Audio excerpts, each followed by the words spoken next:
right, well, welcome everyone to the Community Foundation of Central Wisconsin's first of the calendar year 2024 Community Lunch Hours. I'm Jenny Riggenbach. I'm the CEO of the Community Foundation. And today joining me is Gretchen Hintz. And Gretchen is the Comprehensive Community Services Supervisor for the Portage County Health and Human Services. And for those of you that maybe joined us at Century World for the United Way's kickoff of the Life Report this July, Gretchen was on the panel with me. And I've really been enjoying getting to know Gretchen, and just does a wonderful job of kind of doing a deeper dive around behavioral and mental health. And she's really helped the foundation really begin to think about all the things that we touch and that connection. Before we jump in, I did want to just thank our sponsors, Delta Dental and the Century Foundation, for making our community lunch hours possible. And just to kind of recap, as we always do at the beginning, this is being recorded. And if you have questions along the way, don't hesitate to either chat them in the chat or raise a hand, and Kying and Madison will bring you into the conversation. So we really want this to be a dialogue. However, this time Gretchen has some really great slides and presentation for us, so we're gonna see some of that too. But again, don't let that hold you back from putting in a question or pausing if you'd like to get into the conversation. Kying, anything else logistically I might have missed? Oh, just that if you would like to jump in on the conversation, feel free to raise a hand or chat in the comments so that we can kind of make sure to catch you. Great, wonderful, thank you.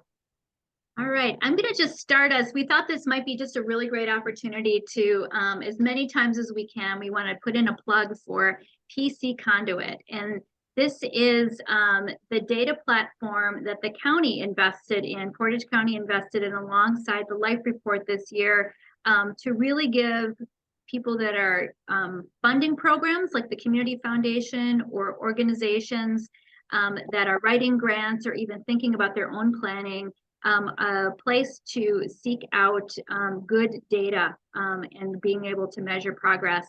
So I'm going to point out just a couple of things here. You can see it's literally pcconduit.org.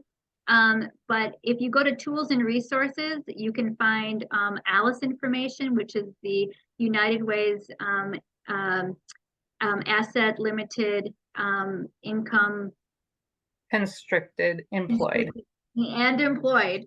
Some really powerful data there. You can also jump down here and you'll find all the Life Reports back to 2017. We do go back. If you're interested in prior years, you want to contact me at the United Way, because this did start. The United Way started the Life Report back in 2012. So 2012. So yes, lots of years there. The other place we just wanted to show is like right at the top. The calls to action from the Life Report are highlighted. And the 3 calls to action this year were behavioral health, early childhood care, and education, and housing and shelter. And clicking on any one of those will lead you to more in-depth data points and action that can be taken for any of them. So lots of really great resources there that we might touch on again a little later in the conversation. Yeah, for sure. Yeah, great. I think one of the other things, and I think Kying, if you don't mind sharing the slide of our grant making, just kind of as an introduction to this conversation, we've been revisiting the behavioral health component, the mental health component of the calls to action from the Life Report at the foundation over the last few months. We had a community lunch hour focused on arts and cultures connection with mental health. We've been having some conversation about diversity and inclusion efforts in connection to mental health, and then how do all of that bubbles up to supporting a healthy community. And one of the areas in conversations with Gretchen, which we'll get into more today, is when we think about all of the areas the Community Foundation funds through our community grants, whether it be education, the environment, wellness, arts and culture, and helping people, we're seeing increasingly strong ties and threads to mental and behavioral health, not just through even the programmatic requests that we receive, but also through the ways that the foundation can support nonprofits, their staff, and how that is becoming more and more something that we're talking about and trying to figure out what is our impact and our role in a really healthy nonprofit community in Portage County. So thanks for sharing that, Kai-Ying. And with that, we'll shift gears here a little bit and bring Gretchen in. So Gretchen, do you want to just tell us a little bit more about yourself, and then we can maybe start exploring some of your fascinating data points. Yeah, sure. So, like Jenny said, my name is Gretchen Hintz. I am the supervisor over at Portage County Health and Human Services for the Comprehensive Community Services program. And that is a community program, Medicaid funded program that supports individuals here in Portage County to be as independent in our community as possible, even though they're struggling with some significant mental health concerns. And so that's a growing program. I got here in 2018. Has been growing since. And before that, I was an outpatient therapist at a few places, and I did some, seems like a long time ago, did some work in some domestic violence shelters and kind of spent my time in nonprofits and a few for-profits and back at the county. Excuse me. So that's kind of where I've spent a lot of my time and energy, is really that piece of mental health, and kind of how it affects or connects to us all. And this is a perfect kind of segue to talk about it. You know, I think it's not unusual or unique to have these discussions with organizations like the Community Foundation. We just need to kind of highlight it a little bit. So. Kai, would you mind sharing Gretchen's slides? I think there's just such powerful. Gretchen did this presentation for my Rotary Club a few months ago, and just really, really interesting. I know we don't typically have slides in our discussions, but thought this would be a really good one to maybe help ground some of these this conversation. Yeah, and I just want to say this is much better than the, what was it, a 7 o'clock Rotary meeting? That was really early in the morning. So I would much rather do a lunch discussion. So one of this PowerPoint is really kind of looking at some of those challenges that we're seeing here in Portage County. And really just, this is based on me, based on kind of what I'm seeing in our programs, what I'm hearing about in those other organizations that I'm involved with and or groups that I'm helping and working with. So we'll kind of go through some of that. And like Jenny said, and Kai-Ying said, if anybody has any questions or thoughts that wants to share it, please feel free. I'm much more about conversations than just sharing information. So feel free to shout out anything you want to share. And we can go to the next one. So this was really kind of the idea that I started with, and I think this is important in terms of looking at how does this intertwine with the Community Foundation. So I want each one of you to kind of think about, when you hear mental health, that topic, or behavioral health, because really in a lot of ways they're interchangeable. I want you to think about, where do we see it? Where do we come in contact with people who may be struggling, or with people who may be on the other end of the spectrum and just may be really, really well mentally balanced, and maybe people we aspire to be at some points in time. And when I started thinking about that, I of course started thinking about my friends and family. I think we could probably all think about somebody we know who may have struggled with a wide variety of potentially mental health diagnosis, anxiety, depressions, maybe some of those lower level types of things. But I'm betting we also have people in the group today that also have friends and family or people they know that are struggling with some of those more significant mental health diagnosis, like a schizophrenia or post-traumatic stress disorder. And so I think we see it there. And then I think we probably could all agree that we probably see it in our medical systems, right? We are much more likely nowadays to talk about mental health within our visits with our primary care providers. Those questions that they ask about, have you felt sad for 2 weeks, for the last 2 weeks, or do you feel safe at home? Those kinds of questions are really coming from this acknowledgement that mental health and mental wellness play a part in our physical health. And so I think we're seeing that a lot more within that system. This is always an interesting one to me too, employers. I don't know that a lot of people automatically think about employees and employers when we talk about mental health and mental wellness. And yet, if those friends and family of ours are the ones that may be struggling at times, I'm also guessing that some of those people are working and they're going to their jobs and they're interacting with maybe the public or their customers or in other ways affecting in a business.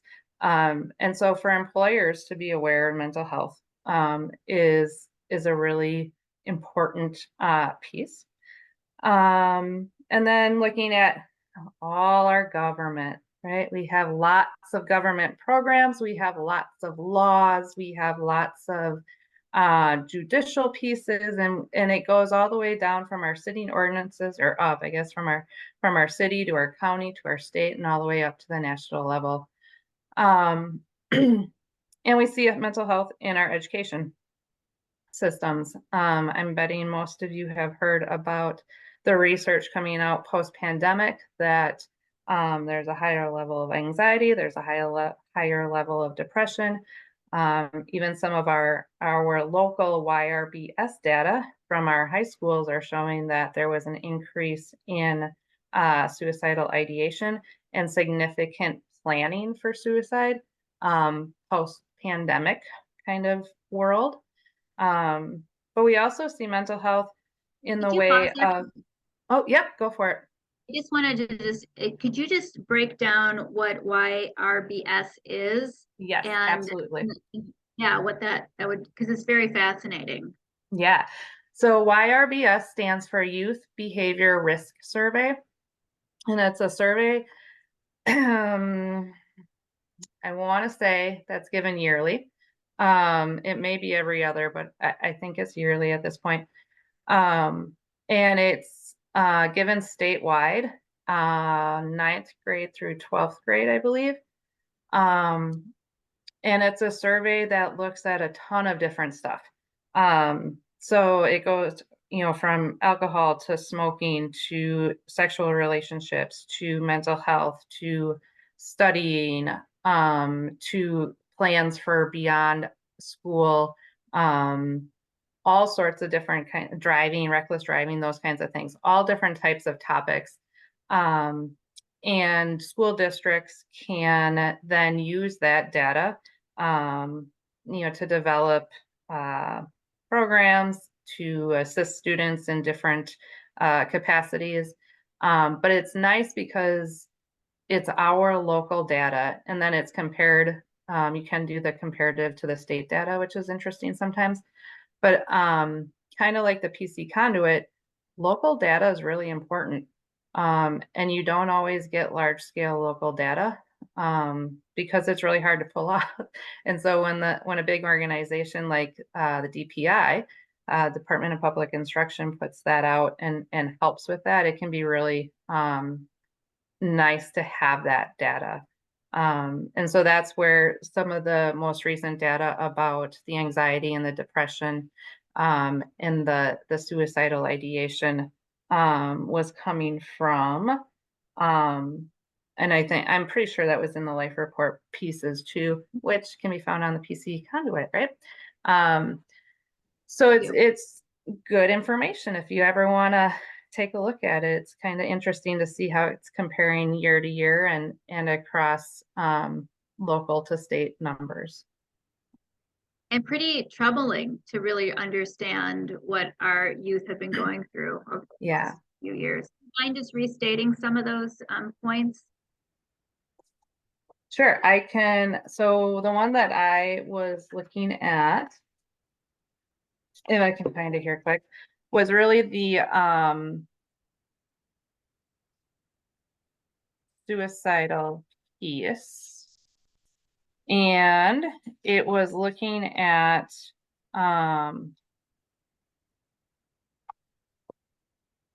not just people who were or students who were thinking of suicide, but who were significantly and really very intently planning Right.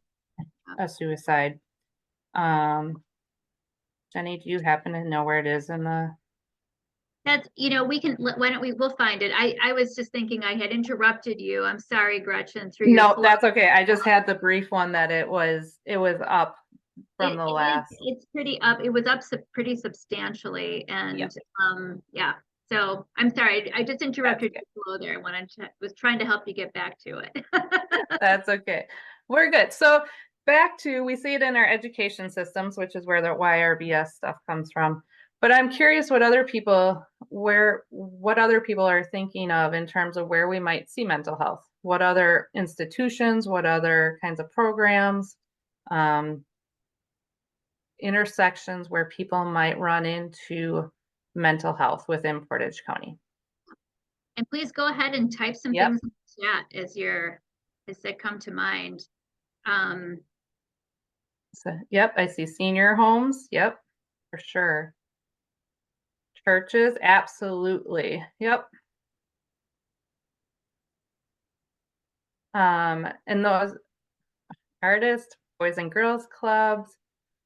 And this is exactly kind of the point that Jenny was making, right? Like it touches everything.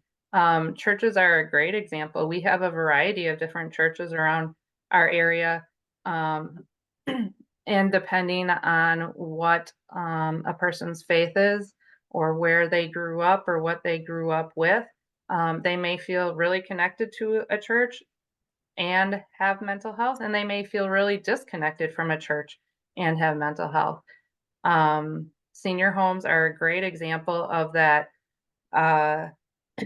place where we see mental health, but we also see things like grief and dementia and some of those other pieces that, along with mental health, can make life pretty miserable for people sometimes. And then you think about people who may not even get any visitors and how disconnected they may feel from their families, and that added piece.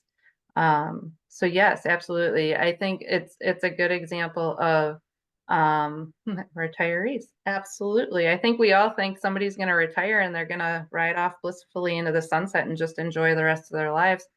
And yet there's so much purpose and so much pride that we get from our work that sometimes when we're not doing that anymore, there can be things that affect that person's mental health. So absolutely, all those different areas. Another one mentioned too, and is childcare. You have childcare on that slide for education, and yeah, there's that powerful data on the 9th through 12th graders is so important. But organizations like the Y, we actually funded a program this fall that is focused on their childcare and mental health and seeing the behavioral challenges in the childcare space has had a substantial impact on that other call to action, right? And so it is so interesting when we really start to understand or think about all the places, as you said. Yeah. Connects. Yeah.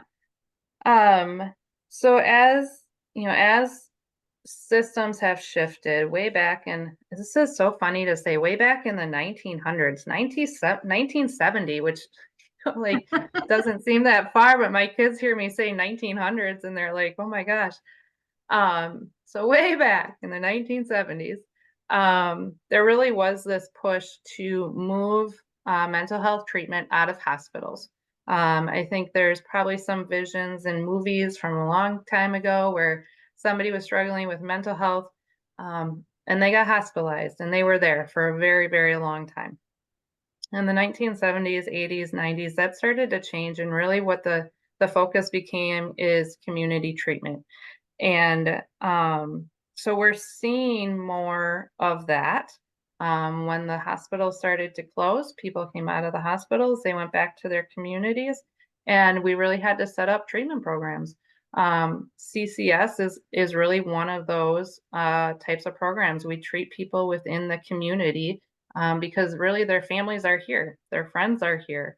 And the best way to heal and grow and thrive is to be in connection with the people that are important to you and in connection with your community. And so that's really kind of where some of our programming comes from. And that piece for the community foundation, really your community is where you thrive and where you strive. And so having a safe, healthy, affordable community to be in is really important.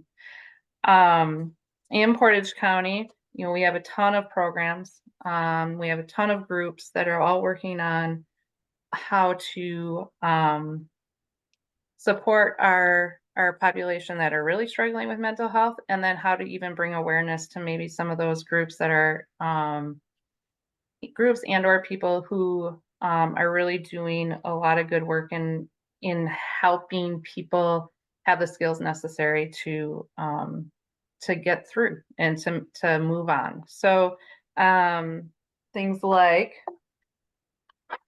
Prevent Suicide Portage County. We have the mental health navigation program over at CAP that does a lot of great work. There's as I'm looking at the Boys and Girls Club piece right here. Boys and Girls Club is doing a ton of great work with mental health types of things and groups for their kids over there. There's a lot of places within Portage County, which is really, that's the good part, right? We have a lot of work going on, and we have a lot of good work going on. And I'm proud to say that and happy to say that, because I know it's important for the people who need it. So the next slide really looks, oh, And go they're ahead. all, if the more I understand it too, is every one of those groups you're talking about, and even every one of those boxes on the last screen, you don't need to go back, but it's like, this is a continuum, right? Like, I think Yeah. that's the part in my conversations with you is really settling in for me of every one of these is a continuum of anyone who's like, you would never guess somebody who might be struggling for a period of time, to people that maybe in a certain time in history would have been hospitalized. And Yep. and that's a wide spectrum on any one of these levels. So yeah. Absolutely. Yep. Yep. Mhm. And this is kind of that idea, right? Like, mental health and wellness doesn't exist in a vacuum. Just as physical health and wellness doesn't exist in a vacuum. All there's spokes all over the place touching mental health. We look at alcohol and substance abuse, and sometimes that gets placed in the behavioral health piece, sometimes that gets placed in the mental health piece, and then a lot of times we get the legal piece involved in that. I'm going to keep stigma to the side for a sec, because we'll talk about that one in just a little bit.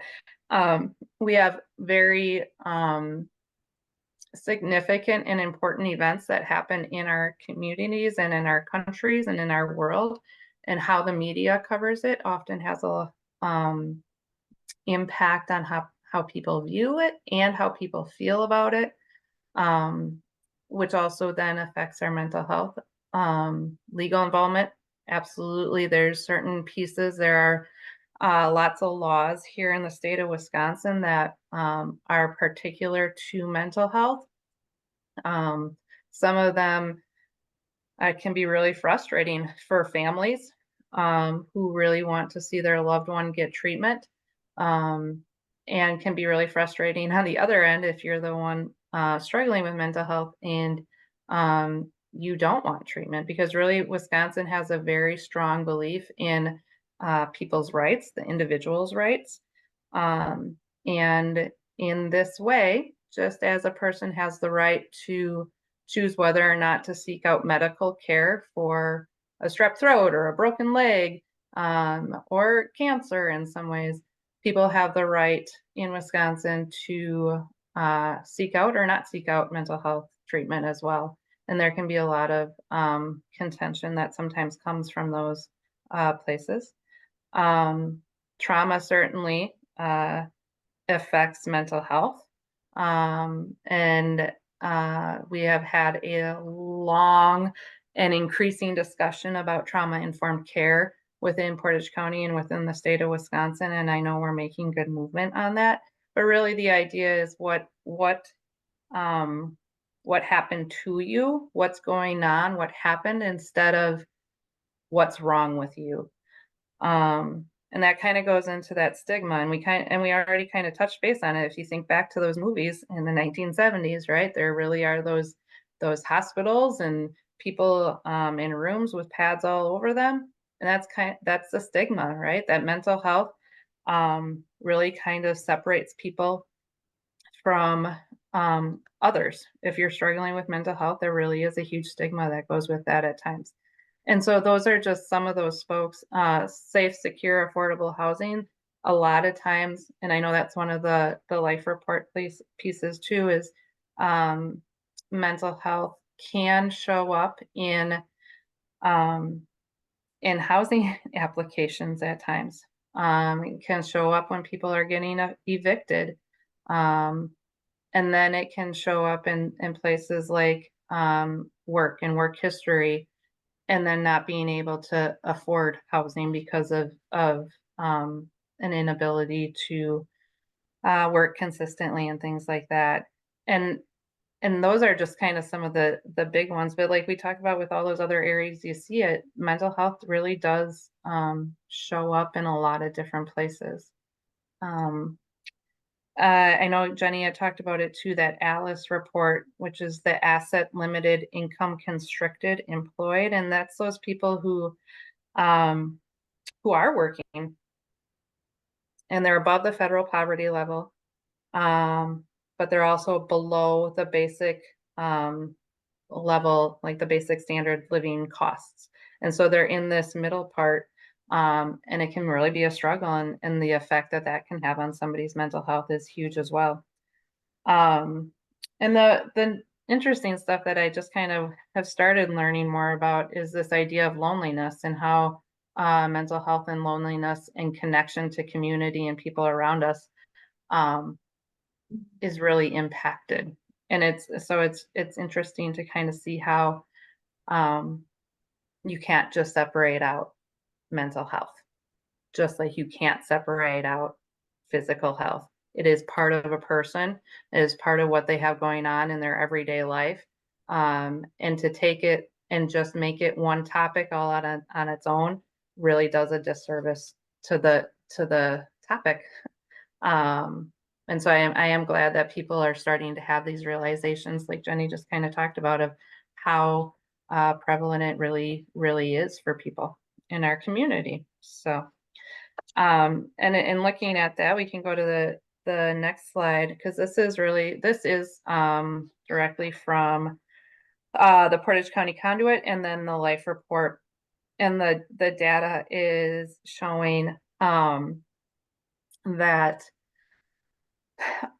if you go down to the bottom to that, those mental health services are affordable and mental health services are available.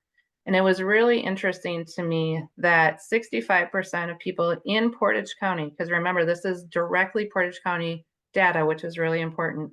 65% of those respondents believe that mental health services were available in our community, which is great. 65%, that's awesome. However, we also have 33%, only 33% of the respondents agree that those services are affordable. We actually have 48% of the respondents believing that they don't think, or reporting that they don't believe that mental health services are affordable. So we have them, people believe, but we don't believe that they're affordable. And that's part of stigma. That's part of some of those other pieces like insurance companies and medical systems, and how mental health plays into all those other systems as well. So I thought that was interesting data. I think the next one, And this data, just to kind of frame it for people, the United Way does a really nice survey along with the life report, yes, which yep, gives us this kind of data when considering the life report every 5 years. So it's not just publicly available data, it is this survey data. So if you're interested in learning more about all the questions in that survey, you can find that on PC Conduit. hmm which is great because you really don't. It's nice to know what people think, right? In a in an aggregated kind of system.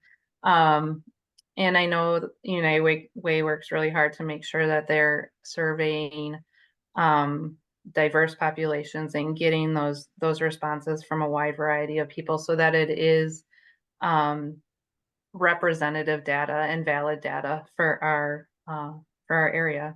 So I think so if we remember that mental health services that people believe most, well, 48%, so almost 50% believe that it's not affordable, but over half, 65% believe that we have services available.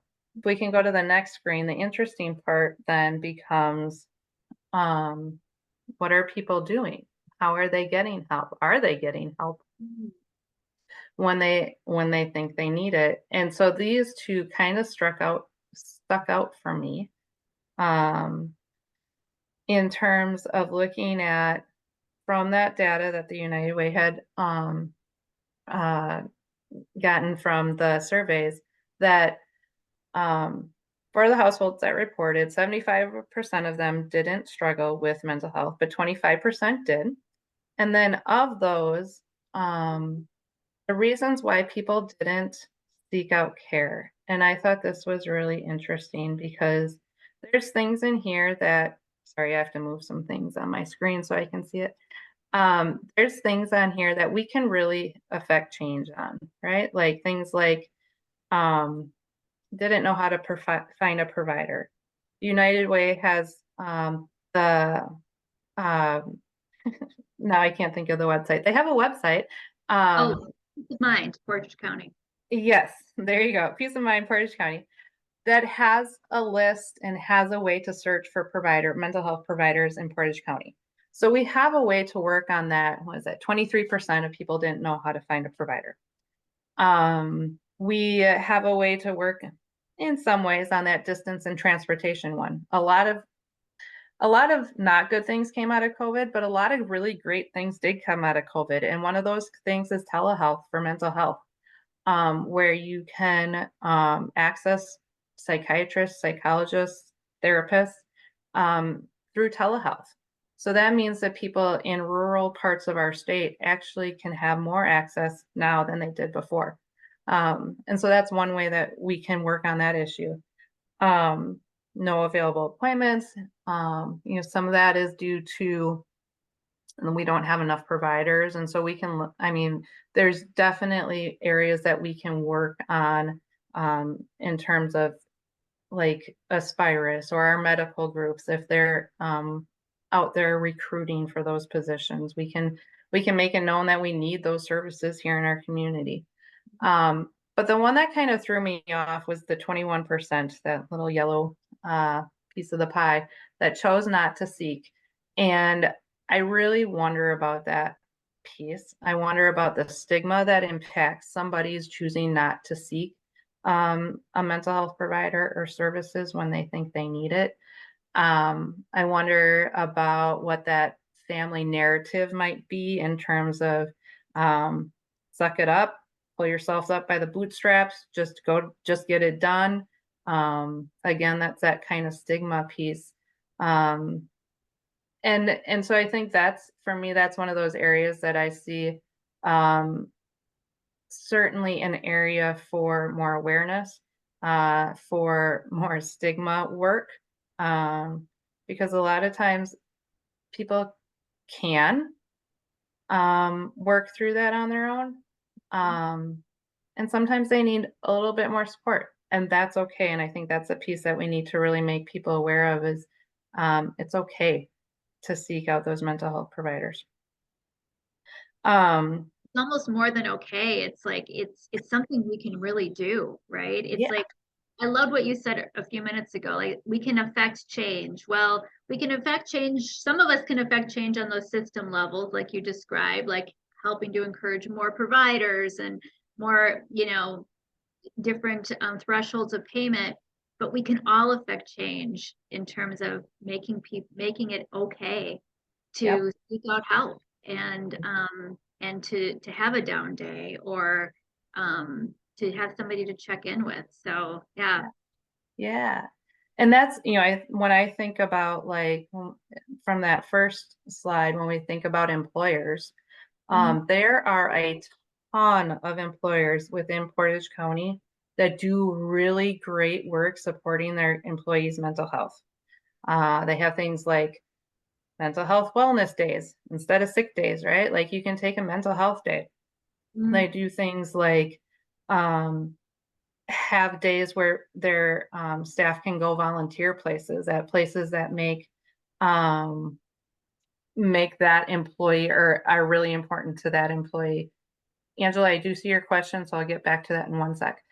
Um, there's places that have groups, I mean, that they bring in providers and like massage people, or they have different types of groups that they run during their lunches, book clubs, those kinds of things.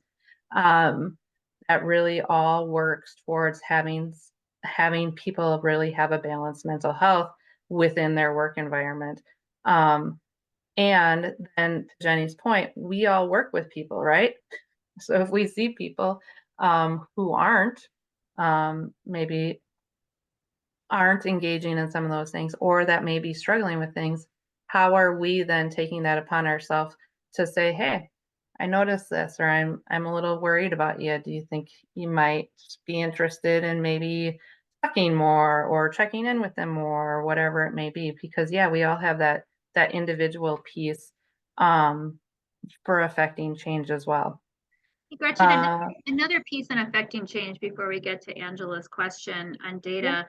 But you also raise a really good point that we all know people who still, they're part of their lived experiences. I just got through it, right? I just did yeah, it myself. And so when you hear things as someone who cares, we all care about our community, right? But when you hear people that we also love and respect maybe saying something like, well, we don't need those services.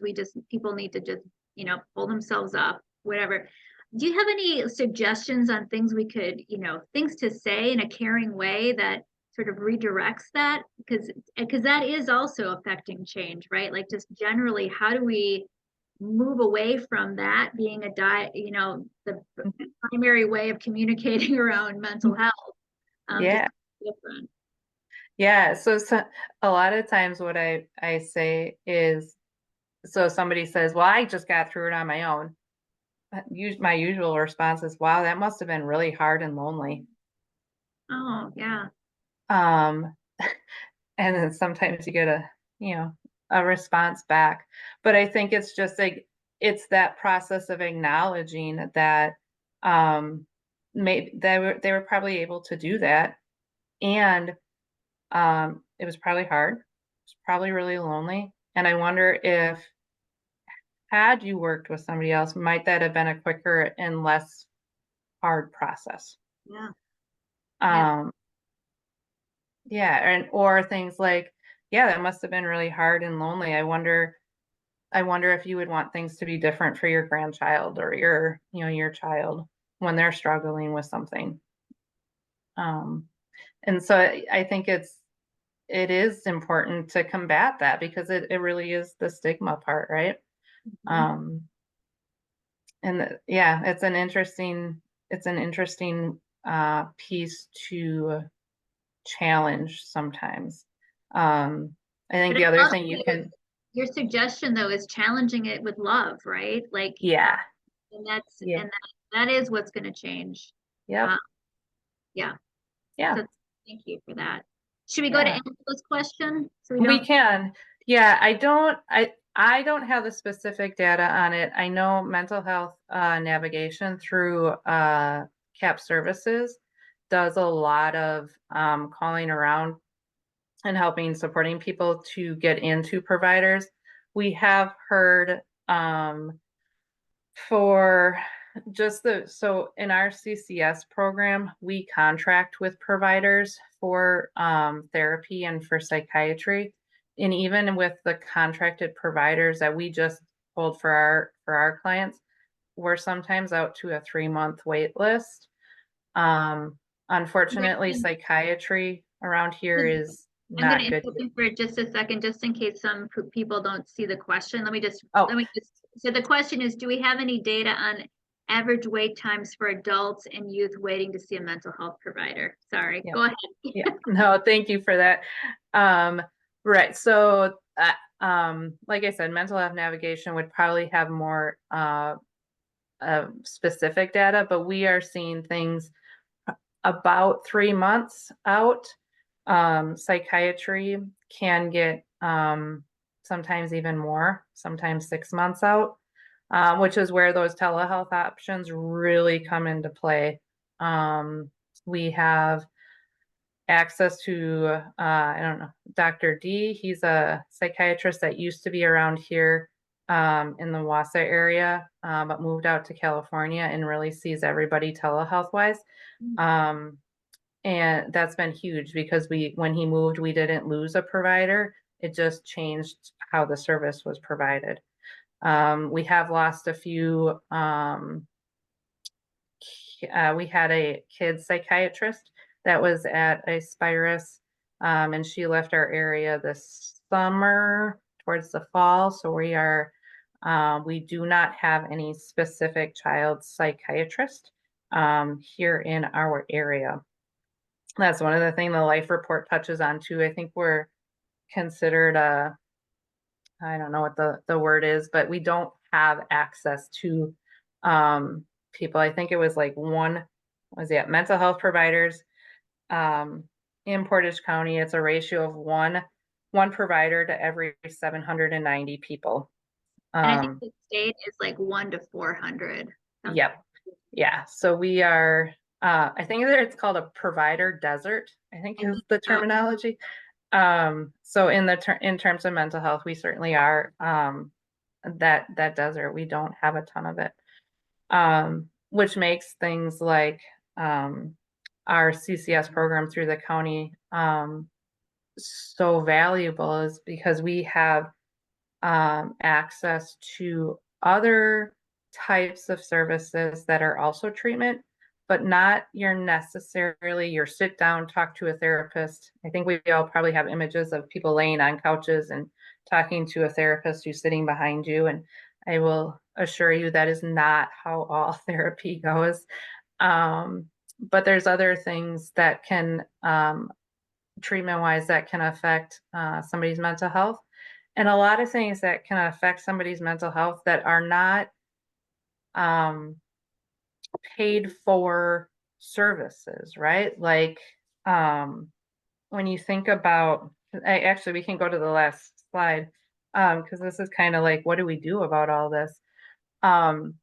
This is really where those ideas of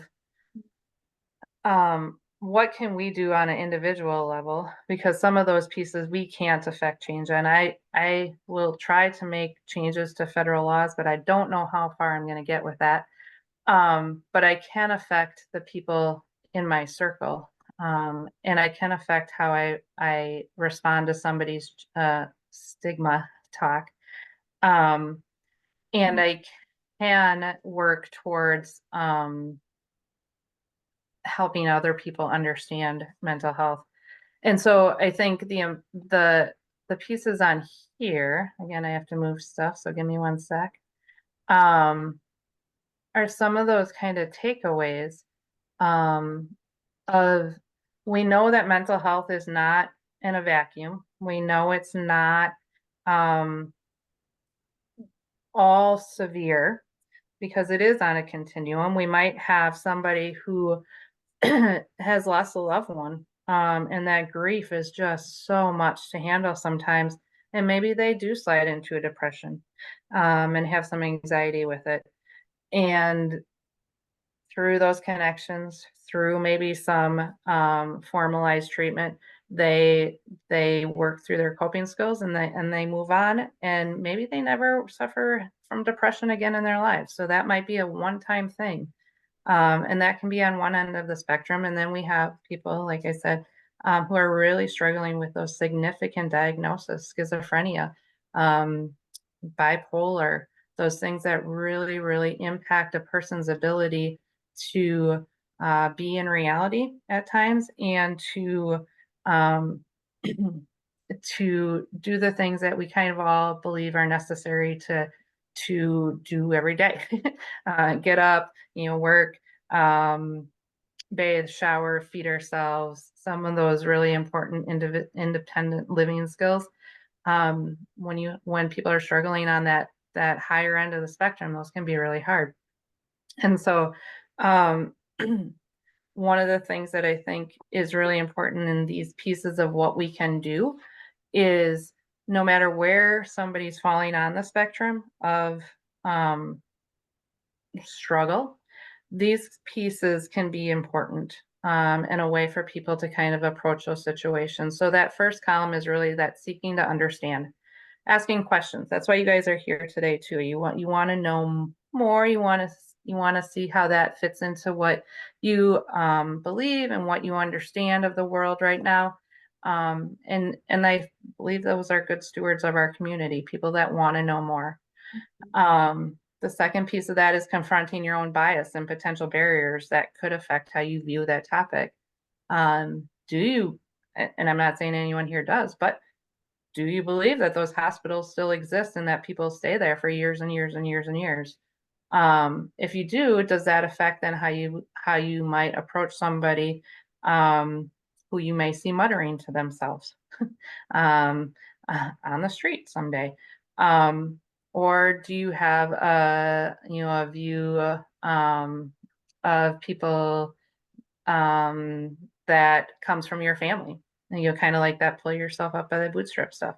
So really thinking about your own internal pieces and your own internal belief systems, and then how does that affect how you view the topics related to mental health.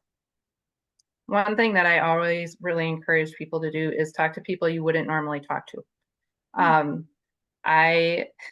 My family laughs at me. I'm a really big podcast person, and I'll say, "Hey, I learned this on the podcast," and they roll their eyes at me. But I tend to listen to podcasts and radio stations from all different spectrums of topics,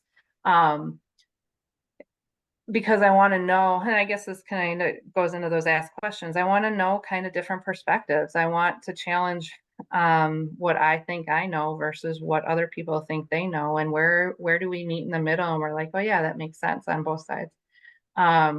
It takes a little bit of courage sometimes to talk to somebody you don't normally talk to, and so I challenge yourselves to kind of build up that courage, and maybe approach somebody at, I don't know, at church, at the grocery store, at work, that maybe you don't usually think about talking to. It can really help expand our own understandings of people and of the world when we take that leap and talk to people that we normally don't talk to. And then really looking at that trauma-informed piece. Those are words that are kind of thrown around in the mental health topic all the time.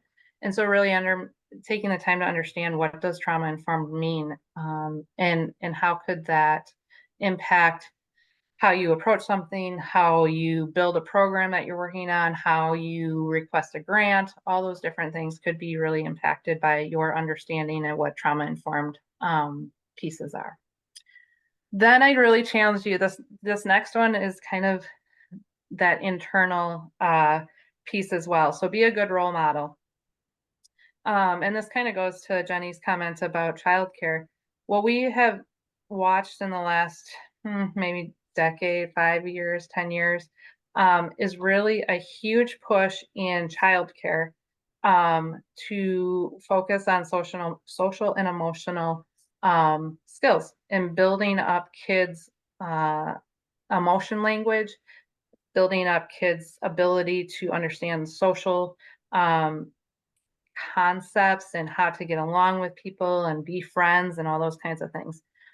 That's helping kids way young, those 3, 4-year-olds really begin their own piece of mental health strategies, mental wellness, all that kind of stuff. Learning to talk about emotions, learning to one, knowing the names for some of them, and then two, like saying it out loud can really be a challenge when you're having a feeling, if that's not something that you learned how to do. And so practicing your own strategies, being a good role model for those people around you, maybe it's your kids, maybe it's your grandkids, maybe it's nieces, nephews. I think there's times where my kids have said that they're feeling very ashamed, and people have looked and they're like, how does your child know that word? Because we talk about it, and we do that purposefully, because I do want my family to have that ability to have some mental wellness and strategies when they're not feeling well in that area. If you feel like you need help, seek it out, because what a better role model for somebody else to see who may be part of that 21% that doesn't seek it out. But if they see you do it, do you think somebody might be more likely to do it? Probably. And being vocal about seeking it out. Yeah, I was struggling, and so I went to a therapist. Or yeah, I was struggling, so I joined the Y and started exercising some more, and it's really helped my mood and my depression. Talking about what you're doing can be a way to be a good role model as well. Affect your own social circles and families and grow those circles, kind of like we talked about. We all have the ability to say something when we hear a stigma piece. And then this is a challenge kind of to us all, and it kind of goes back to that media piece and a stigma piece. But social media right now is huge. It's large. It's everywhere. And I can't even count how many New Year's resolutions I've read of people who are, I'm getting off of social media. I'm shutting down my Facebook. I'm shutting down my Instagram, my Twitter, my TikTok, my Kick-It, whatever they are on. Because it's too much virtual. It's too much technology. It's too much, it's not enough, I guess, connection to real human beings in some ways. And so I would just encourage you to also explore your own habits with that social media piece. And not only the habits with it, how much time you're on it and what you're consuming, but also what are you putting out there? Are you sharing those memes that maybe perpetuate stigma or perpetuate some of those belief systems that aren't necessarily helpful to people who are struggling with mental health? I think it's important to be good stewards of what we put out there and not share those things that we feel could be harmful to other people. And then I think looking at this other piece, and this is I think this is where I got off base a little bit, but now we're back on track, so we're good. Not all mental health recovery happens within the walls of professional offices, programs, and agencies. One of the biggest impacts on somebody's long-term recovery and balance with mental health is their natural supports, their natural environments, the people around them who are going to be there through the long haul, not their paid support people. And so I think it's really important to recognize, if you are a natural support to somebody, that can be really stressful and it can be really frustrating at times. But you are likely one of the most important pieces in that person's balance than their therapist. Because realistically, if we're thinking 3 months out to get a therapy appointment, and then maybe they're meeting with a therapist once a month or once a week for 1 hour, there's a whole lot of other time that happens outside of that therapist office that's going to impact that person's life and their ability to cope. It's the people who are around them the most that have the most impact. And so if you are that natural support, being a good natural support, and having those pieces for yourself to manage your own mental health, so that you can be a good natural support to them.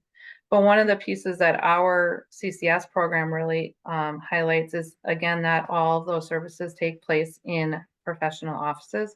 We, through the Medicaid, this gets very confusing, but we have the ability to support individual skill development. And that can look like having a kiddo and their mentor work on making tacos, because the child's anxiety really gets in the way of them in interacting with their family, and they want to interact with their family more. And so having that child help build the grocery list, having that child help go to the grocery store, because anxiety can really impact somebody's ability to get out in the community.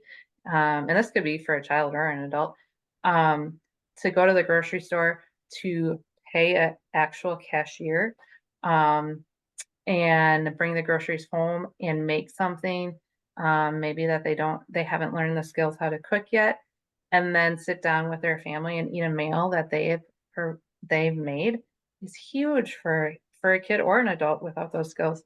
And that is a different type of treatment than sitting in a therapist's office talking about your feelings. It's hands-on, it's building skills, it's having success in the moment, that really can help people move forward in their recovery. So that's one of the things I really love about our CCS program.